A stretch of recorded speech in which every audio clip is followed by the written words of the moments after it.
Howdy, my little oranges. I'm back finally with a very long overdue sketchbook tour, as in like 4 months overdue. Rip. So I'll be showing off my last two sketchbooks. All of the videos from the other creators I mentioned will be linked in the description, so feel free to explore. Today, I'm going to multitask and tell you the amazing story time of the several events that led me to be a comic artist now. It may not be entirely apparent that I'm a comic artist, because I mostly post shorts, gaming videos, or video essays like this one, but I actually love making comics. I actually have 2 full binders worth of comics I've made. So I'm here to share what got me into comics, which turned me into an animator. Starting early in my exclusively Undertale art career, I saw comic dubs of this thing called Casino Cups, which was this whole comic that somebody made of Cuphead and McMahon in a casino run by the devil from Cuphead. I got really into it, and then one day I was recommended on my YouTube feed a YouTube series that forever changed my life. Benny and Boris Quest for the Ink Machine. If you know, you know. And I discovered comics in video form. After that, if it was a comic dub of Cuphead's, Bendy, or any fandom I was into, I watched it, which got me into people drawing comics. The process seemed interesting enough, and simple. Draw pictures in an order that tells a short story. Then, my friend at the time, a fellow artist, told me about the wonders of Flip-A-Clip. Flip-A-Clip is a good program for starting artists. As a very experienced artist now, with years in the program trenches, going from Flip-A-Clip animating to Procreate animating showed me just how frustrating it is to draw on Flip-A-Clip. Anyway, back on topic. Comics. When I first got into comic making, I was really into magical girl shows / power shows. So I'm talking Glitch Force, Glitter Force, Lollyrock, Marvel, Glitch Tech, and many more. So my first comic was this beauty right here, Gems, which would run on to be an over decade-long comic that I draw and work on to this very day. Gems, you say? Isn't that the thing you keep posting persistently, you say? Which, ow, but also, yes. Was this video a ploy to get you to have to sit and listen to my goofy comics? Maybe.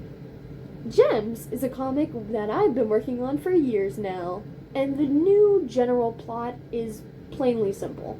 5 people were kidnapped by a government agency called the Central Foreign Protective Agency, the CFPA, who found these corpses deep within the earth, and these mineral cores, by the way, and decided to test how humans' chemical makeup would react. And through many hijinks, they realize it gives humans the ability to summon any weapon or tool with the chemicals found within the core. There are 2 different types of cores, passive and defensive. Lily, the main character, for example, has a defensive core, so she can summon a hammer. Dennis, for example, has a passive core, so he can summon a staff that heals people whenever it touches them. So, you get the gist. After a very plot convenience security malfunction, the main cast escapes and runs into the woods, where the evil main character villain reveals that his core was the only one that was experimented on. And now he has this evil little buddy named Being, who likes to commit acts of violence. After he gets captured by the agents who are actively pursuing them anyway, they all end up at a town named Cottageville. They all get disguises and proceed to slowly acquire evidence to expose the corrupt government for its illegal practices. At the end, after a super awesome secret ending that you'll have to wait for when I release a fully animated YouTube video, they meet my 2 favorite characters of mine from the original source material, Fran and Cassie. But hey, source material? What's that? Yeah, sorry. That's just the rewrite, my new version. What about the OG versions? The old ones that I wrote when I didn't know how to write?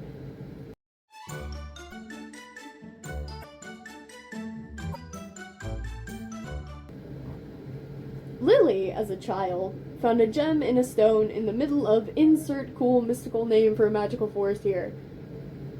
After which she kept powers. Her parents died at a young age and she learned to control her fire and keep it hidden. Years go by, and in high school she meets Dennis, who years later she marries and has June with. Lily finds out that there are 4 gems, each one summoning a power that's connected to your emotions and personality. Lily, who's brave and feisty, gets fire. Dennis, who always is calm and cries too much, gets a healing power that relates to his tears. June, born from both parents, has no power. Zoe, origins unknown, except for the fact that her parents are dead, has the power to disguise herself, finding her power in the ability to lie without guilt or hesitation. Zoe plans to lie to the family that her father has been kidnapped because he is a gem and they must help her save him, which turns out to be a lie. Zoe's from another planet, which the gems are from, and is here to fight to the death to retrieve them for her planet, which backfires terribly, and she goes up against them and ends up crawling back to her planet.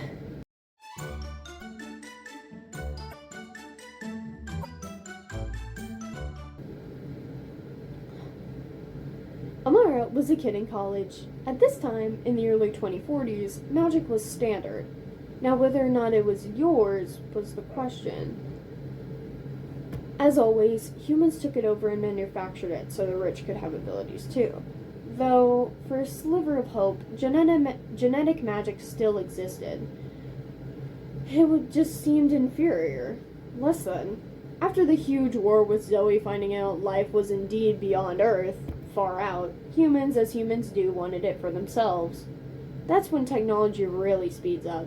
Flying transportation at lower cost, not flying cars as the government saved their main resources to better society as a whole, not individuals, or focused it on the stars. As they ventured out, some felt it flowing back with them. As now, the legacy that ended years ago needed to be saved, and Amara proceeds to fight gem-like zombies. But unfortunately, I never ended up finishing this draft. I found out through this draft of Gems, this universe, that I really hate writing sci-fi, so this one never finished.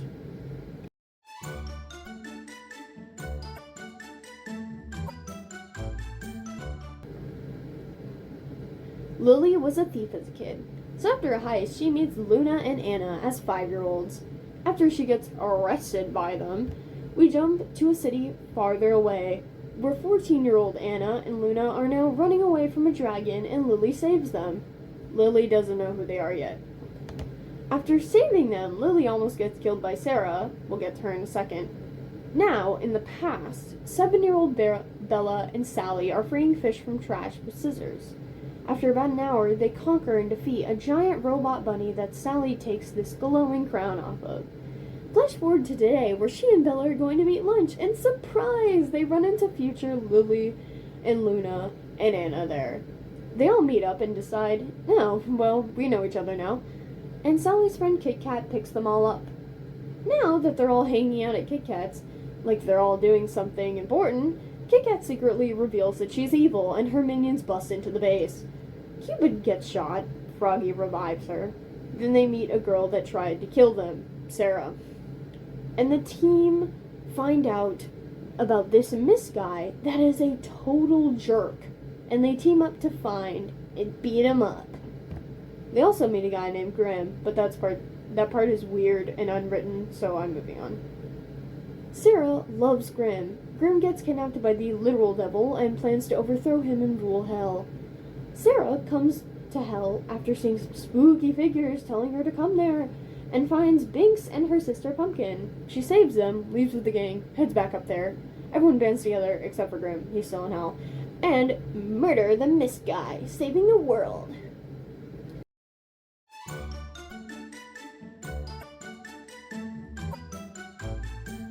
Bonus, here is a dramatic rereading of the first ever draft of Gems when I first wrote it years and years and years ago. So, you know, when I didn't know how to write. Lily found a gem in a rock climbing wall that merged with her, making her magic, so now she was cool. But Lily had a sister, Luna. She was also a magic bean, because why not?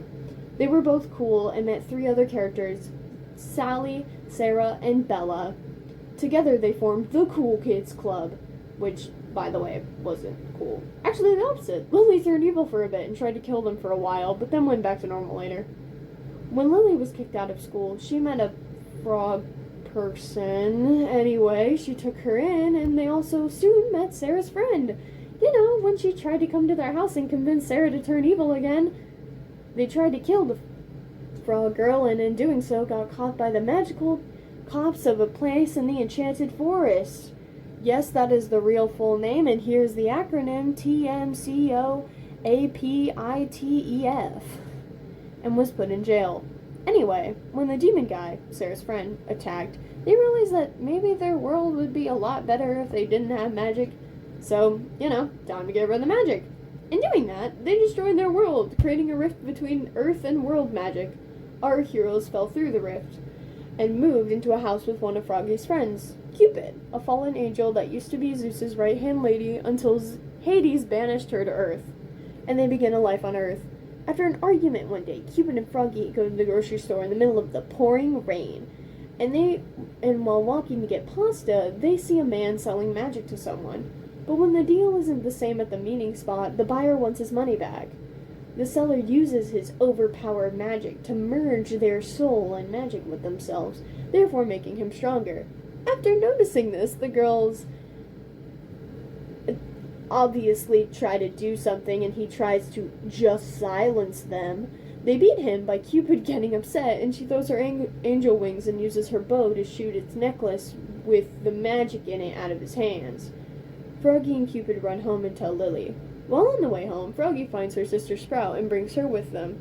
Lily realizes that everyone still thinks of her as a villain, and that no one will ever forgive her.